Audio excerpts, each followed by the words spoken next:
Kita beralih Betul, ke ya. KCJB atau Kereta Cepat Jakarta-Bandung. Ini juga promonya Iya. sampai nanti pertengahan bulan Oktober. Kalau misalnya menurut Anda sebagai pengamat, sebetulnya untuk promo ini idealnya berapa lama sih Kang Yayat?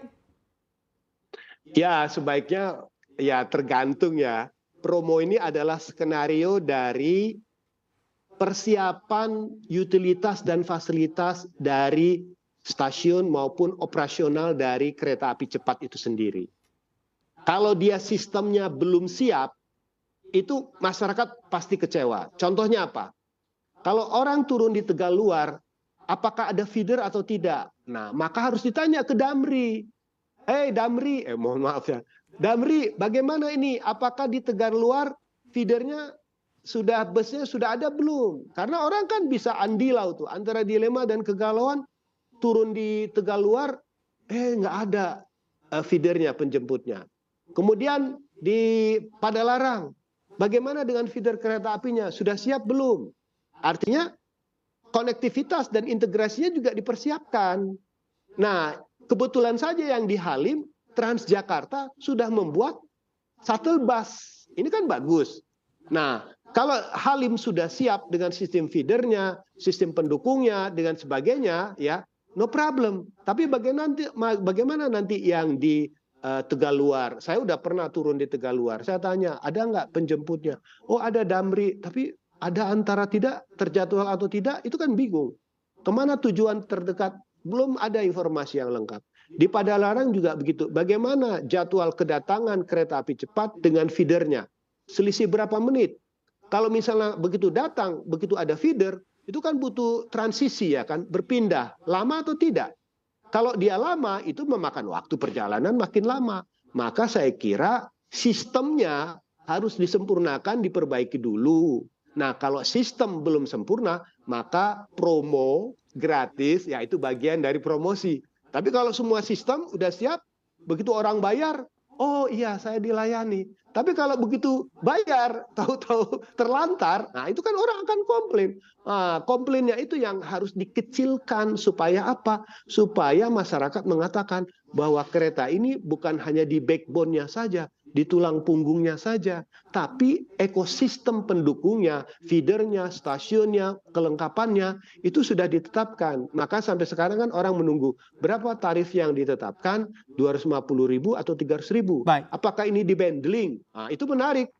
Sudah termasuk dengan tiket kereta api feedernya belum yang dari Padalarang ke Bandung. Itu perlu diputuskan. Oke, baik, ini menarik Anda kita bicarakan soal harga begitu ya, tebak-tebakan harga bahwa memang sudah ada bocorannya di angka 250 hingga 300 ribu dari Jakarta hingga Bandung ataupun sebaliknya. Sebetulnya dengan angka ini bahkan Presiden Jokowi juga bersabda tidak akan mensubsidi. Apakah memang nantinya juga akan sepi juga apabila tidak ada promo atau yang diberikan dalam penumpang untuk menggunakan KCJB, Kang Yayat?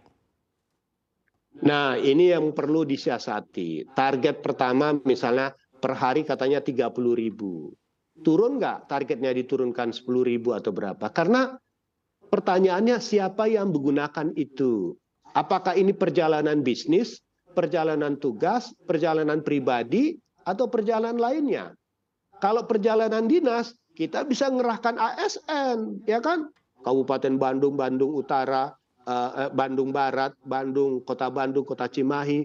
Kalau mau kemana-mana ke Jakarta, wajib misalnya naik kereta api cepat, ya kan? Atau orang Jakarta kalau mau rapat ke Bandung, ASN. Jadi di cover oleh APBD misalnya kan. Bisa ketahuan tuh ada captive marketnya, bisnis. Nah, bisnis pun akan melihat sisi mana yang kira-kira. Nah, yang agak berat itu adalah pada perjalanan pribadi, atau pada kelompok mereka yang memang sesekali berjalan, atau pada mereka yang punya pendapatan terbatas. Nah, pertanyaannya, kalau kereta Wus masih ada, bagaimana dengan Parahyangan? Masih dipertahankan atau tidak? Nah, itu kan menarik. Kalau di Parahyangan misalnya antara 125.000, ya kan, dengan selisih jam, ya pertanyaan tadi, yang penting nyampe Bandung, yang penting murah. Nah, itu kan pertanyaan. Karena kita itu kadang-kadang bingung begini, makna cepat pun harus kita maknai. Cepat perjalanannya, cepat nggak urusannya di Bandung? Rapatnya tepat waktu. Nah, ini bagian perubahan kultur. Karena orang kita itu kadang-kadang makna cepatnya kurang, yang penting nyampe, yang penting murah, yang penting aman. Nah, dia itu perbandingannya.